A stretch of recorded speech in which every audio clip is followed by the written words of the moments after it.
My intention is first and foremost to really share love with each and every one of you.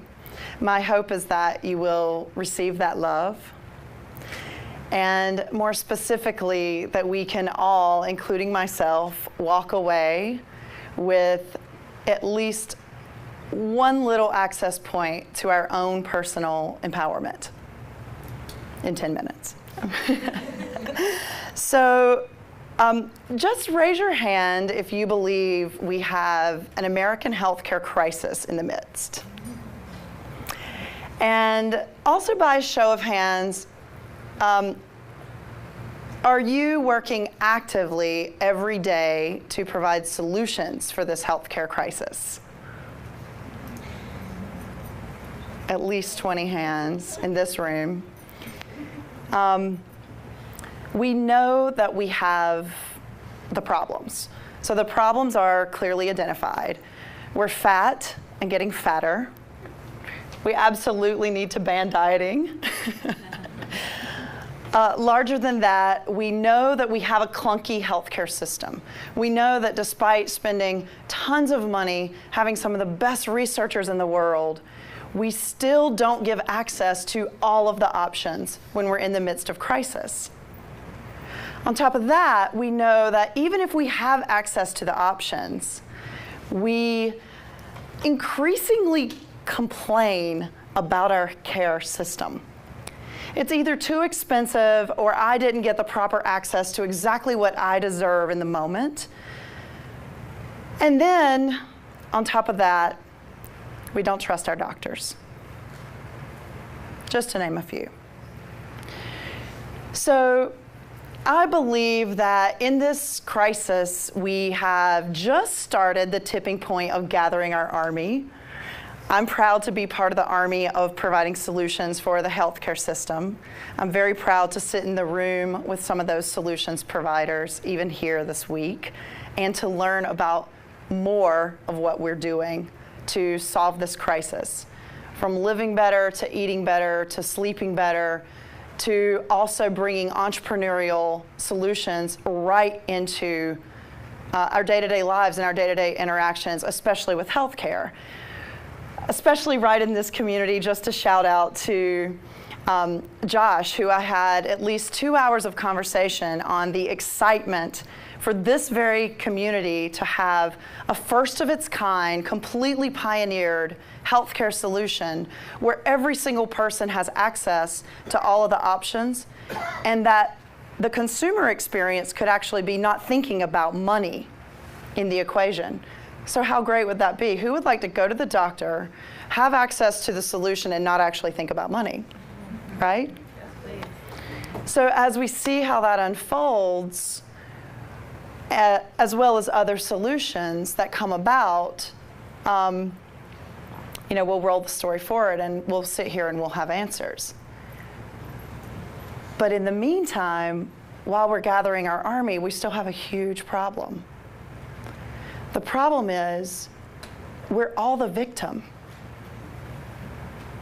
We are the victim to our healthcare crisis.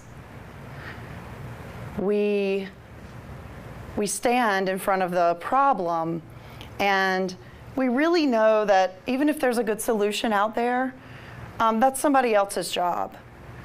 Even if I know, you know what, I have insurance. Most of us don't even pay for our own healthcare insurance. We allow someone else to.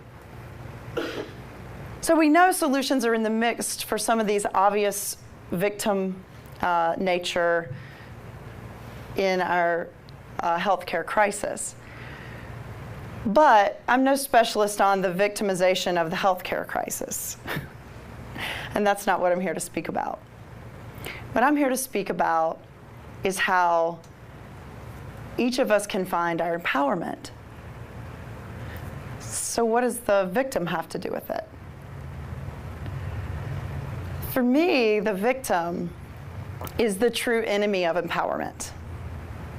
The victim shows up every day as the whisper in the ear, as maybe even just the complaint of what didn't quite go right.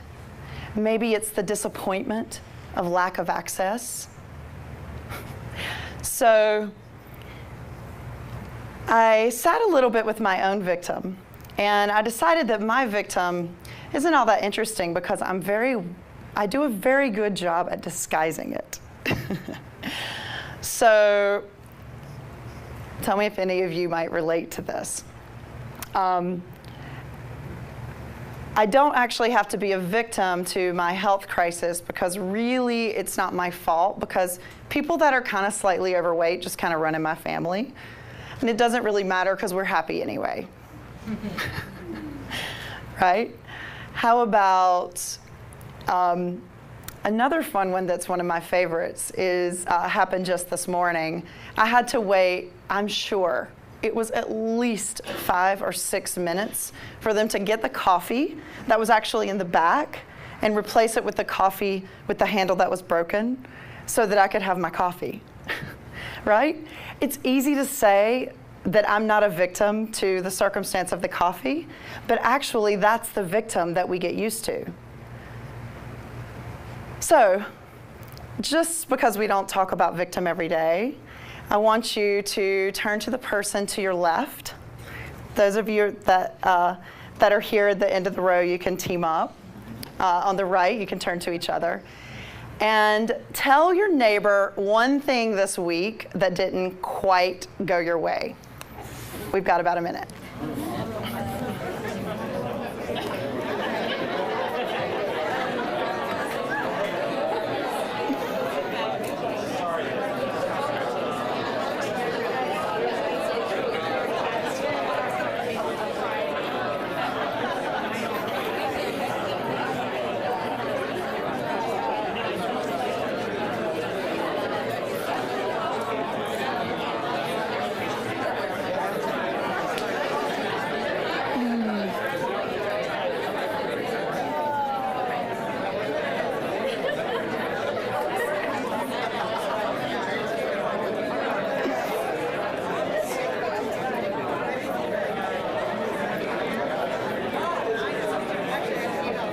Make sure you switch partners, by the way.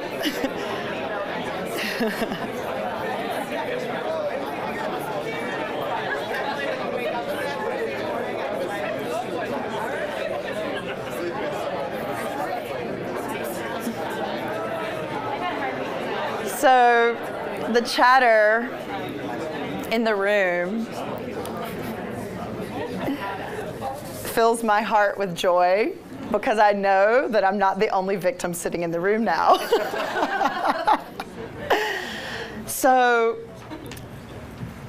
I love to ask, why does the victim matter? And now that I know I'm not the only victim in the room, because we each run into something in our day-to-day lives that actually doesn't quite go our way, right? But how does this relate to our healthcare system? When you look to your left and you look to your right, this week, if not today, each and every one of us are going to be affected. You are either going to have a personal health care crisis, you're going to have a surprise, or you're going to have a loved one with a surprise, with something that doesn't go their way in their body, in their mind, in their spirit. It's really easy to relate to each other when we walk around and we don't get our coffee in the morning, or we don't get upgraded to first class, or we have to sit through really long lines at the airport. But I believe that as we begin to listen to this victim, as we begin to hear and understand how we relate to our own victim in a very personal way, we're just going to be a little more empowered when that call comes and your friend is the victim of cancer. When your mother's diabetes has developed full-blown and it's time for insulin or other drastic choices.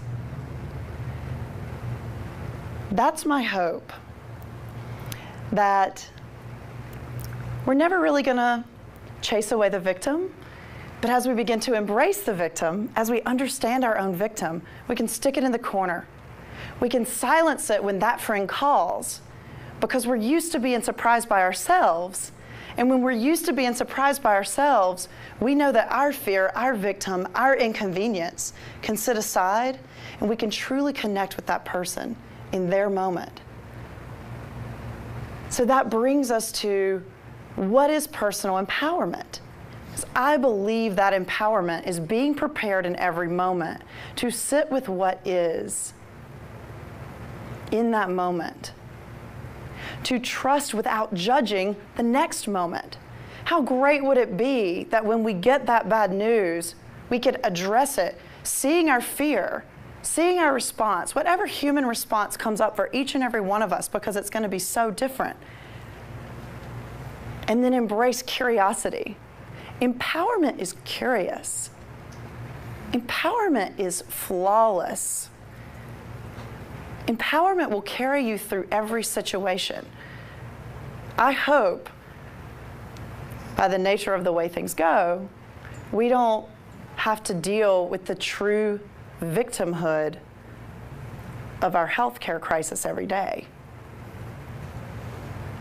But it doesn't mean we don't have to practice. It doesn't mean that sometime, either tonight or tomorrow morning, you're going to be a little inconvenienced. Something's not going to go your way. You're going to get a surprise. You're going to hear news you don't like. And that's the opportunity. I hope you remember this moment when that comes and that you can laugh at yourself, that you can sit with whatever is in that moment, and then see what happens. So I have an agenda, which is I want to change and be a part of the change, an agent of change for the American healthcare crisis. That's my agenda. So I want to make this opportunity a little bit more personal.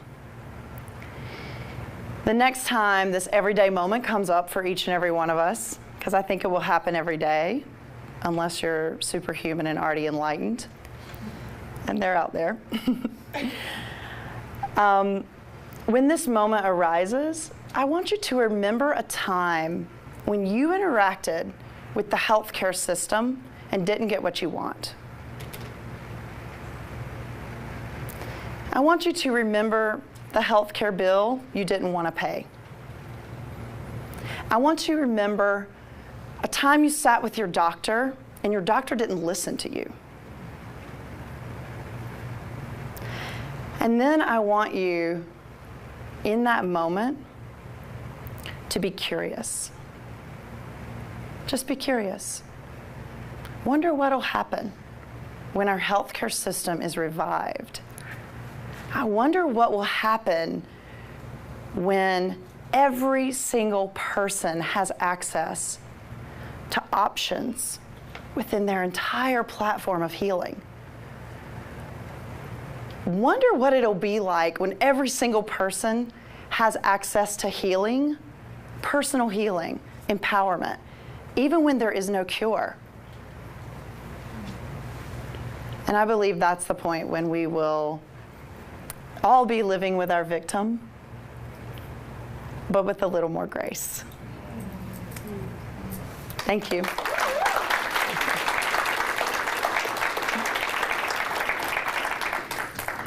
Any questions? We have time for questions. There we go. Could you tell us more about your company and what you do? Yes, I would love to. Thank you. The question is more about our company and what I do.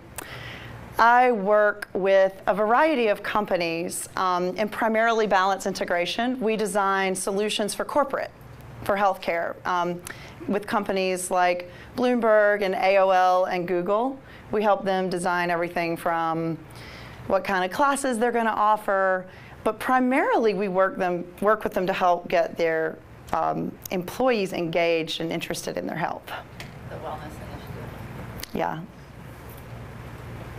Thank you for asking. Thank you.